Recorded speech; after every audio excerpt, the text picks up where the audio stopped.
Here, once more, we seek the blurry mirage of universal borders.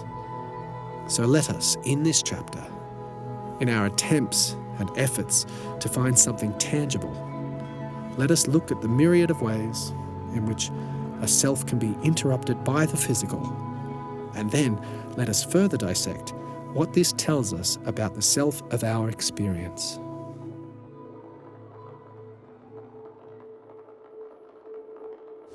Good morrow, fellow humans. My name is Sean and I am obsessed with infinity.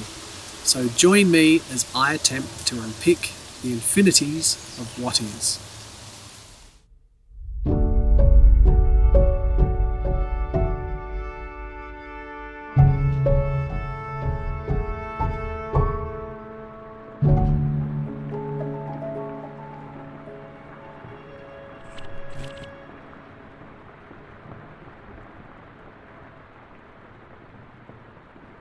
We all tend to assume that, at very least, our own personal and private understanding of the self should be, for lack of a better word, correct. As if it were in alignment with some fundamental truth. Because at whatever stage of life this self may be, the path followed has always been one of our own design, determined by the choices and actions of this self. No one knows who we are better than we do ourselves, right? But as discussed in our story concerning Soldier Pink Moss, identifying the decision maker is not always so easy. And the more we look, the more evident this identity crisis becomes. Mental disruptions by way of tumours, psychosis, and diseases like Alzheimer's, or even unseen external influences, all offer examples of how easily the ownership of self can be jeopardized. A single-celled parasite known as Toxoplasmosis is one such external influence. This miraculous creature has evolved the remarkable ability to influence the mind of its host. Though found in many warm-blooded animals, it commonly finds residence within mice and rats. The curious effect this parasite has over its victim is revealed when the mice begin to show changes in their behaviour. They become less fearful and more likely to take risks. As a result, one by one, these poor mice out in the open with the bravado of an African lion inevitably get caught and eaten by cats. An act that may at first seem disastrous for the parasite, but cunningly, all that results is a more luxurious, cat-sized lodging.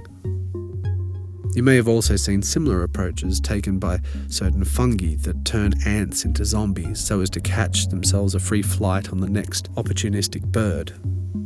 But what you may not know is that you personally have a 1 in 3 chance of being infected by toxoplasmosis, as somewhere between 1/3 and 1/2 of the human population are currently infected. And though studies are still underway, it's also theorized that these traits of fearlessness transition to us higher mammals just as effectively. But rather than being eaten by cats, this slight edge towards fearlessness may result in a high-speed collision or perhaps a successful business venture. Either way, the question remains: how do we know what is us and what is the parasite? And even if we knew we were infected, would we even want for such a thing to be removed? Though we take the ownership of our self-identity very seriously, its state seems very much at the whim of physical chance. Following 2010, both my mother and sister were independently diagnosed and successfully treated for brain tumours. The difference in how they were affected primarily resulted from where each tumour was located. My mother's was located at the rear of the brain, surrounding neural pathways that connect distance representation with spatial memory. And though she quickly recovered, shortly after the surgery, she found herself forgetting how to navigate familiar spaces. Occasionally she might fresh air a familiar step or forget what the appropriate course of action is when walking towards a wall until it was too late, which I'm sure we're all agreed isn't funny at all. Whereas my sister, whose operation had taken place behind the eyes on the optic nerve beside the prefrontal cortex, experienced a minor but permanent shift in her personality. In her own words, her experience of the world just became more black and white, a shift from the lateral towards the literal. Subtle humour or between-the-lines phrasing were no longer grasped intuitively, and this, in parallel with a reduction of a once feisty nature, did for some time make simple things like small talk a much more laborious endeavour. But importantly, unto herself, she still always feels like herself. Though the emotional lens of self may have shifted, her self-identification has never deterred. Our moment-to-moment belief that we are the one and the same I that started our story seems to the individual as unshakable. I think, therefore I am. I must be real because not only can I remember being me, but I'm experiencing it right at this very moment. This experience, this moment, it must be true. However, there are countless records of people waking from comas and other cases of brain trauma, not only with new traits or behaviours, but with entirely new identities, each with a complete set of false memories and backstories, eradicating the familiarity of old friends and family. There's even a syndrome that can result from left hemisphere damage called acquired savant syndrome, which leaves individuals with extraordinary scholarly skills. Be it mathematics, music, art, the sciences, or language, patients can become entirely fluent from a starting point of practically zero knowledge. But if physical trauma can etch new psychological selves into our physical, does this not then reveal to us an underlying truth about the nature of self? Perhaps even a terrifying truth. That the self of our experience is no more than a story told by the brain to the mind. A story that includes the existence of the mind itself. A mind that, regardless of evidence, will always believe its story. Terrifying because, as we know, the brain lies. A procedure developed in the 1960s shows this trait firsthand. Still in practice today, this amazingly dramatic procedure is practiced for the purpose of alleviating the severity of epileptic seizures. In studies led by neuropsychologist, neurobiologist Roger Sperry, it was shown that seizures could be kept to a minimum if the spreading misfiring neurons were contained to just one side of the brain. To achieve this, patients participated in a surgery that literally had their brain split in two. This cutting of the corpus callosum worked as a type of neural firebreak, removing the bridge that ties our two hemispheres together. As reported by patients and when viewed from the outside, these operations seemed by and large a success. But Sperry's discoveries were soon to open a perspective of the self entirely unexpected. After the recovery period, patients would report situations where, upon getting dressed, they would, as usual, decide on an outfit, reach out with their right hand, and take the chosen garment, only to have their left hand step in and also select its preferred item of clothing. And though patients knew in themselves that this wasn't right, it now appeared that two separate selves were governing their bodies, each unconcerned and, for the most part, unaware of the preferences held by the other. Due to contralateral control, each hemisphere governs the body's opposite side. So, for example, the left brain controls the right arm and vice versa, with each side attributing its own unique set of abilities.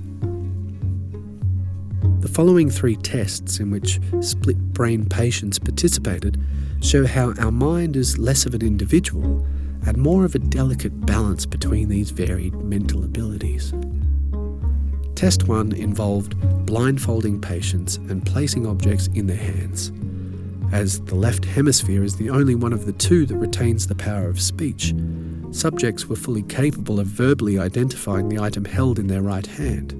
But when asked to identify what was in their left, they couldn't say. But where things got weird was when they were asked to use their left hand to draw this unknown item, which they could do, even though none could explain why they had chosen that particular item to draw. When asked, patients would either state that they didn't know, or more often, create a false memory to justify some story that could account for it. Equally, if patients removed their blindfold, the left hand could pick the item from a lineup, whereas the verbally gifted right couldn't. This same hemisphere independence was revealed again in their vision due to the eye's ability to send equal amounts of left and right information to the relevant side of the visual cortex. In split-brain patients, this visual information is smuggled to its opposing side via an unsevered pathway called the optic chasm. In the test, patients were required to focus on a dot in the centre of a screen until an image flashed on either side. As the image only remained on screen for a moment, patients had no time to shift their focus, thus restricting all peripheral information to the correlated hemisphere. And like the objects in the hand, patients could only verbalise what they saw on the right, but only draw or write what they saw on the left. Where right brain wins out over left is that it's the only one of the 2 that can recognise faces. This was demonstrated in the 3rd and final test, where patients were shown paintings by the 16th century painter Giuseppe Arcimboldo, famous for painting works of simple household items like fruit or books that have a face reflected within the composition. Patients with their chatty left brain could only state that they saw books and fruit, whereas the right brain, by way of the left hand, could communicate the presence of a hidden face. Sperry's discoveries have had far-reaching consequences, as they showcase a quality of hemisphere independence that is present within us all. Behind the curtain, unbeknown to the audience that is the eye, works a cast of players, each responsible for their key roles, sometimes out front, sometimes backstage, sometimes stepping up as understudies to fill in for disastrous unforeseen dropouts, all so that our conscious eye can experience the flawless performance that we call the self. Even with such bizarre side effects, patients still report minimal interruptions to their daily lives because the show must go on. Left brain simply goes on lying to itself, confidently justifying all of right brain's unexpected impulses. Because as far as any were concerned, just as it was with my sister, all were still themselves. But who then is it, sitting silently in the neighbouring hemisphere? Another I? The answer appears to be yes.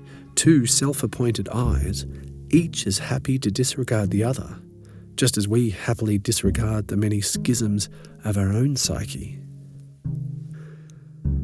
And so, as the empirical evidence rolls in, time and again, in sickness and health, it appears that our experiences, interpretations, and identities are nothing more than the result of this physically influenceable biological machine, making it all the more reasonable to think that the self, thus far sought, may indeed be a purely physical entity. The modern acceptance of materialism is beginning to make a lot of sense. But though the idea of self as a purely physical construct seems to align with the results of these experiments, we can still challenge this newfound faith with some further philosophical probing. For example, It gives credence to the idea that with enough technical prowess, one should be able to remap an entire human brain, and in doing so, acquire the ability not only to store the experience, but to replicate it. This opens up many questions about the nature of self that we too must soon dive into. But before we get too carried away with the philosophical, let us just first find our next shoreline in understanding. What level of fidelity have we achieved in our house of the brain? And how close are we to digitally replicating a human mind? Well, as one may suspect, in this era of exponential development, such a task is already underway.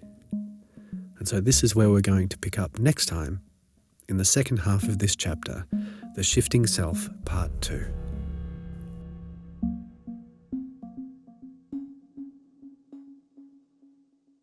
Good morrow, fellow humans. Don't want to keep you too long. I just wanted to say again, thank you for all of your comments in the comment section. It's been wonderful chatting with you all.